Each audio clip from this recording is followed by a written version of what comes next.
और अब खबर दिल्ली से, जो छत्तीसगढ़ से जुड़ी हुई है। छत्तीसगढ़ के मुख्यमंत्री विष्णुदेव साय दिल्ली दौरे पर हैं। इस दौरान इन्वेस्टर्स कनेक्ट मीट में वो शामिल हुए और इस खास आयोजन में सीएम साय ने उद्योगपतियों और निवेशकों से चर्चा भी की। इस दौरान उद्योग विभाग के मंत्री लखनलाल देवांगन भी मौजूद रहे।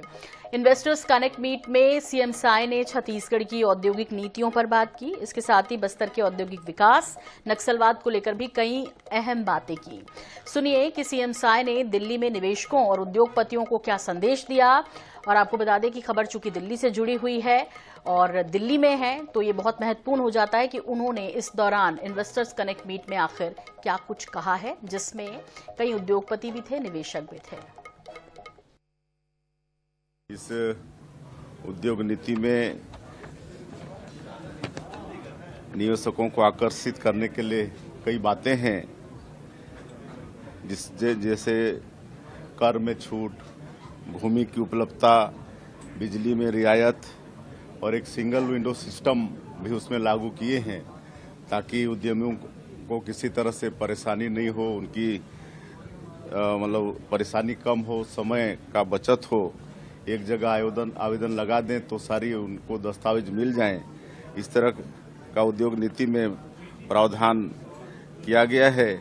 और इस उद्योग नीति में विशेषकर एसटी, एससी, जो आर्मी के रिटायर हैं, आपके अग्निवीर के रिटायर हैं, जो दिव्यांगजन हैं, और जिस उद्यम में 1000 करोड़ और 1000 एम्प्लॉई का प्रावधान होगा, उसको और विशेष रियायत का इस नई उद्योग नीति में प्रावधान है।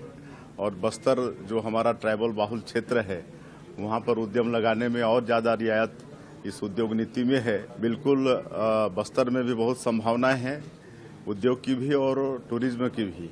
टूरिज्म के क्षेत्र में तो नक्सल समस्या का समाधान के बाद वो स्वर्ग हो जाएगा। वहाँ पर आपका चित्रकूट का जो वाटरफॉल है, एशिया का नियाग्रा फॉल जिसकी तुलना होती है, और भी वहाँ पर डेंस फॉरेस्ट है, गुफा हैं, और भी वाटरफॉल हैं।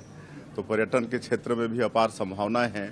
वहाँ पर लौह अयस्क का पूरा भंडार है, कोयला है, उद्योग के लिए अनुकूल वातावरण है। तो इस तरह से वहाँ के लिए विशेष उद्योग नीति में प्रावधान किया गया है।